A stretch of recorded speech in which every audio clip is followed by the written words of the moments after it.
Yeah, the first realisation for me was that in business, certainly in print as I see it, there are 4 givens, and that is a good quality product, good quality service, price competitive and reliable.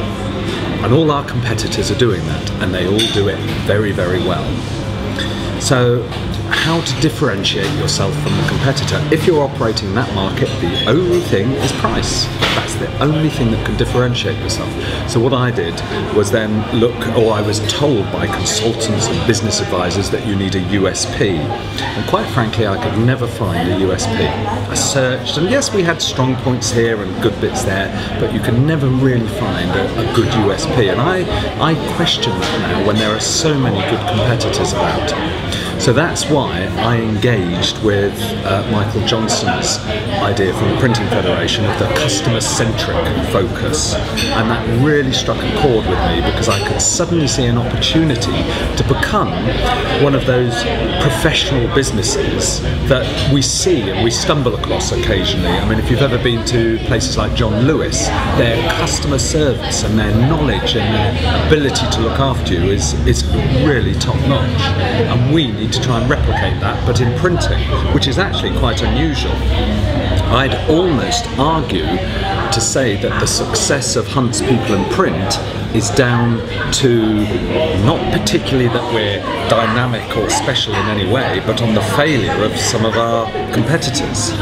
So what I'm thinking is if we can create this distance between us and our competitors by using a customer-centric approach, that is going to help us differentiate ourselves. And what I don't want to be is in that model where what's called level 1, or what the Printing Federation refer to as level 1, which is really just selling on price. I mean, there are so many people doing that, and I've got colleagues who operate in that area and their businesses, and of course everything's fine when the economy is doing well. Everything's fine, but as soon as there's a dip, the wheels come off. So for me, I just don't, it's not fun operating that area. There's no fun in it, selling on price. Anybody can sell on price. We walked away from one of the biggest publishing houses who wanted to use us in Oxford. It doesn't take too much to work out who that is, but the prices weren't worth doing. So, you know, we can undersell, we can sell cheaply, but it's much more fun and much more rewarding if you try and engage with this customer-centric approach. Take new products to your clients. So magnetic paper, for instance, which I discovered at IPEX. We printed a job on this, and our clients, once they see it, they start to think, yes, we could use that for this, we could use that for that, we could take it to our clients when you're dealing with agencies and designers. So it's novel is really not the right word. It's ingenuity, it's creative, it's initiatives. I mean, one of the things we're doing now is, and I clearly recognise this, is we have to offer a creative service. We have to be working higher up the ladder. Instead of just the person who orders the print, really it's again those 4 givens, then you just buy on price. So we want to start climbing the ladder and working with the marketing managers and the marketing directors and the managing directors and the board of directors who really are thinking about taking a product to market, and we want to get involved much earlier on at the design stage and the creative stage. So we're also doing other things like web-to-print solutions, online solutions. That's really exciting. I saw at IPEX, Heidelberg demonstrated to me an app on the iPhone, and Jim Todd showed me the app, which when you press it, you immediately see what all the machines are doing. Well, that's pretty good, but I don't really want to do that on my phone.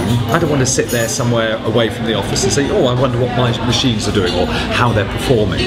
What I want is for our customers to have the ability to see how their jobs are going, where they are in the production schedule, are they adhering to the proposed schedule, to look at their last jobs, to look at their last estimates, their recent estimates. So it's really, for me, it's about the customer experience, and that's why we're working with Fastens on hopefully developing this app, or I've asked them and they are working on this, so which we can then take to our clients. Some of our clients are spending not tens of thousands but hundreds of thousands of pounds with us, so why not give them an iPad with this app on, where they can just have it in the office, press it straight to our management information system to see what's happening. So as you get more and more involved in the idea of customer-centric, or the customer-centric approach, you start to think of other things, and things that how you would like to be treated as a client. You start thinking, well, our clients would like that, and you start to engage with them more. And I don't really like the expression getting under the skin, but it's getting under the skin of each other. It's just that close relationship. What are you trying to do? What are we trying to do? And we just work together. It's those higher level relationships, not just selling a pile of 20,000 brochures. It's offering them mailing, it's offering them storage, it's offering them fulfillment. The creative I've already mentioned. It's offering new products and new services and all sorts of stuff. So there's no end to it, really. And we've only scratched the surface, and it's a long, arduous journey, but it's exciting. And you do it with finesse. Finesse is really important to me. One of the things that made me start to think about finesse is, let's look at the way Apple package their products. If you've ever bought an iPhone or anything, the packaging is so sexy, the experience of opening that packaging. Now, I'm not saying we can pack 500 letter headings or 20,000 brochures the way Apple package their products, but traditionally what happens is everybody buys the cheapest 12x9x9 cartons, the cheapest case sealing tape, the labels, the way they're adhered to the boxes are pretty ad hoc, and why not try and present your thousands of pounds worth of print in a more presentable manner that shows and demonstrates that you produce that print with finesse. So it's little touches like that, and I'm very passionate about that, because I think presenting our products is going to just be part of it. And that's another interesting idea that we do, which is all our agencies and designers, we label all their print work for their clients branded for them. So it's all branded by the design agency, and they absolutely love it. Now, to me, that's another example of the customer-centric approach, and it's the way we separate ourselves from our competitors. And as I say, we've only scratched the surface.